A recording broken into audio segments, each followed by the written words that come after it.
Because while we may say it is an exciting space and all of that, but you kind of pointed out some of the key aspects to keep in mind, that it is more of a long-term journey that one has to look at, and also gave guidance in terms of what student entrepreneurs could keep in mind. So keeping that perspective, I have with me Apur, who himself has been an IIT alumnus of IIT Guwahati, and he's had his professional journey to now being co-founder, CTO of a company that's raised over $100 million.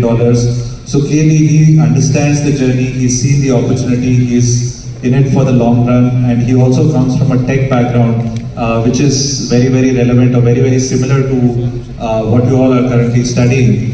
So Apur, I'm more curious to know that your journey from being a student at IIT to now being co-founder of a company that's raised over $100 million in the fintech space, solving a large problem, becoming one of Asia's largest platforms for earned wage access. How has that journey looked like, and what are some of the experiences that you'd like to share with the students here?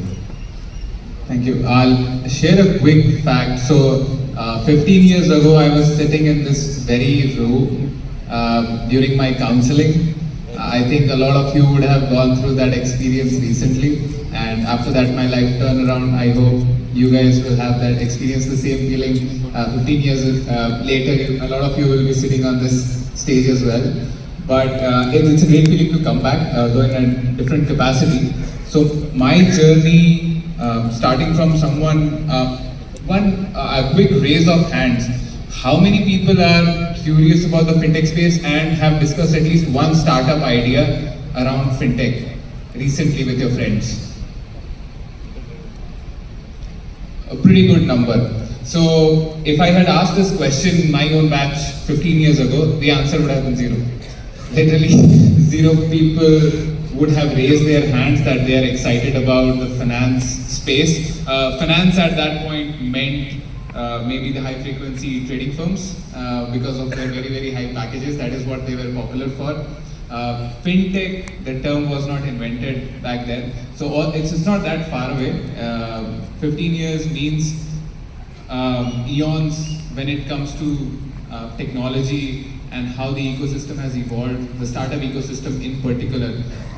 So I'll quickly talk about how the journey has been, what have been the key differences. So the fundamental thing I would say that has changed since when I graduated and we used to experience finance is the customer expectation from the entity that they're dealing with. Whether it's a fintech entity, whether it's an app, whether it's a bank, customers' expectations have been drastically changed.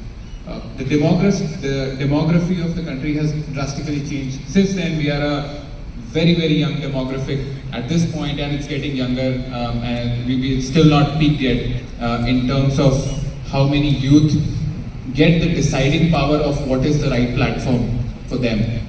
So in the same interval, we had Amazon come across talking about customer obsession, and they really changed the game, talking about how quickly to resolve issues, just how much obsession to have, just how much criticality to give to a very, very simple problem. I think when you guys today deal with Amazon, when you reach out to them to get an issue sorted, it's sorted out pretty quickly.